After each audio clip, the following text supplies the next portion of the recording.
Following breaking news of a terror threat, investigators say that they have uncovered 20 sleeper cells that they believe were ready to strike Europe. The shocking discovery coming just hours after a terror cell raid in Belgium that left 2 suspects dead. Let's bring in Indiana Congressman Andre Carson. He was just selected as the first Muslim to serve on the House Intelligence Committee. Good morning, Congressman. Congratulations. Good morning. Thank you for having me, Allison. So this must have been baptism by fire. Tell us what this week has been like for you, given all of the news of terror plots and all of the Islamic extremism that we've been talking about. Well, I want to start off by thanking Minority Leader Nancy Pelosi for her boldness in making this distinguished appointment.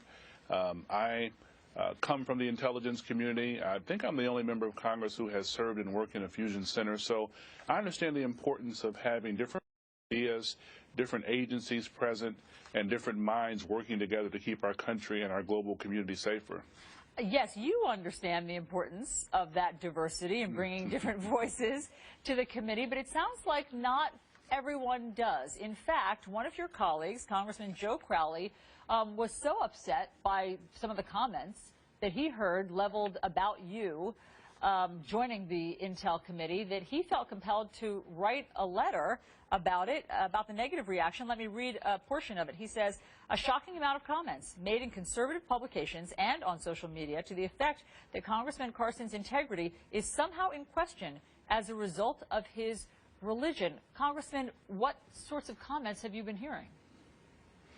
Well, the staff has told me about, usual comments. I think for the most part, folks have been very excited about this opportunity on both sides of the aisle. I commend my dear friend from New York, Joe Crowley, who comes from a law enforcement family, as I come from a military family.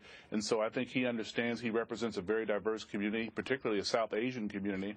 And Joe and I have worked on many issues, and we've worked on issues regarding bringing Muslims and Sikhs and other groups to the table to make our country a better place to live. So I commend Joe for his boldness. And Joe Crowley basically calls on your colleagues to speak out against whatever Islamophobia is being leveled at you. And again, he felt that there was a need to do this. So, but Congressman, I imagine that you can understand how confused Americans are about Islam, and particularly about this murderous strain that appears to be part of the religion somehow. How do you explain it to people? Well, it certainly doesn't represent the religion and those who are purporting to be Muslims. It's not any different than those who claim to be Christians or Jews or Hindus and commit atrocious acts.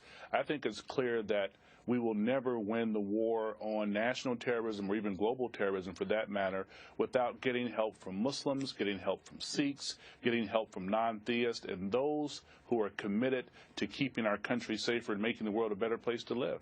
Congressman, let's talk about the breaking news this morning. We hear that there have been these raids throughout Europe, in Belgium, and they've uncovered that there may be 20 sleeper cells with as many as 180 people involved in them. They were poised to attack, we're told by investigators. This must make your head swim as you are part of the Intelligence Committee. What more can you tell us about what's going on through Europe?